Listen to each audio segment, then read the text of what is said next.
নমস্কার, আমি প্রতাপ। এবার শিলচর বানপট্টিতে যেটা কালী পূজা হচ্ছে, এটা দেখতে পাচ্ছেন অনেক সুন্দর, অনেক ভালো পাখিদেরকে নিয়ে ওদের প্যান্ডেল বানিয়েছেন। অনেক কিছু লেখা, আপনার যাওয়ার পর অনেক ভালো লেগেছে। দেখতে পাচ্ছেন ঈশ্বর পাখিদেরকে ভালোবাসতেছে। একটি দেশটা খুবই সুন্দর, যখন আকাশে পাখি নির্ভয়ে উঠতে পারে। অনেক ভালো লেগেছে ওদের প্যান্ডেল দেখে।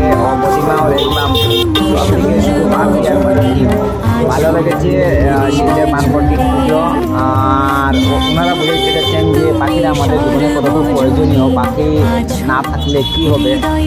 তো ওনাদের যারা কমেডি আছেন ওনাদের সঙ্গে আমি আলাপ করেছি, অনেক সময় বসলাম। আমার এই পরিচিত লোক